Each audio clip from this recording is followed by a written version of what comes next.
మన ప్రభువును ప్రియరక్షకుడునైన యేసుక్రీస్తు శక్తిగల నామంలో మీ అందరికీ శుభములు. ప్రియమైన దేవుని బిడ్డలారా, మరి ఎలా ఉన్నారు? మరి ఎండా వేడి నుంచి తప్పించి ఎంతో ఆరోగ్యాన్ని ఇచ్చి ఆయుష్నిచ్చి మరొక నూతనమైన దినాన్ని చూడటానికి దేవుడు కృప చూపించిన విధానాన్ని బట్టి మరొకసారి ఆయనకి వందనాలు చెల్లించుకుంటున్నామండి. మరి ఈ దినము దేవుడు మనకిస్తున్న వాగ్దానము 2 సమూయేలు గ్రంథము 22వ అధ్యాయము 40-41 వచనములు.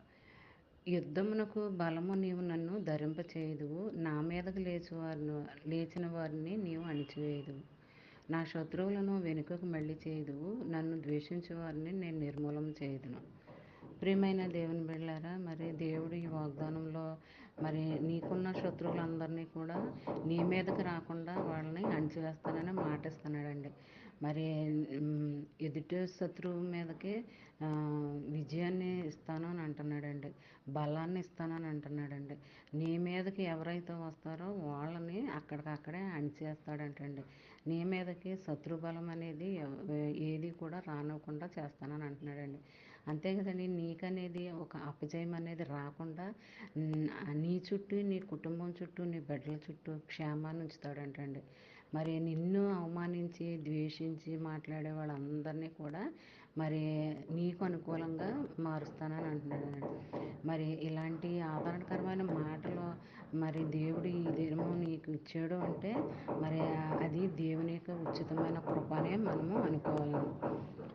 దేవుడు ఈ వాగ్దానం ఈ వాగ్దానంలో ఉన్న ఆదరణకరమైన మాటలన్నీ కూడా నీ జీవితంలో, నా జీవితంలో, మనందరి జీవితంలో జరగాలని ఆశిద్దామండి.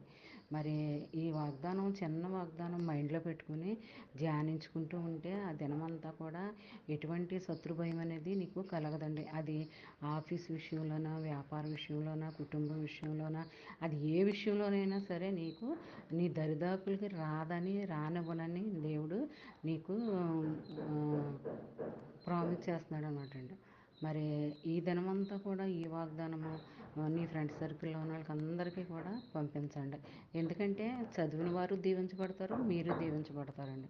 అలాంటి దీవెన ఆశీర్వాదాలు ఎప్పుడు కూడా నువ్వు నేను మనందరము పొందుకోవాలని కోరుకుంటూ, ఆమేన్. God bless you.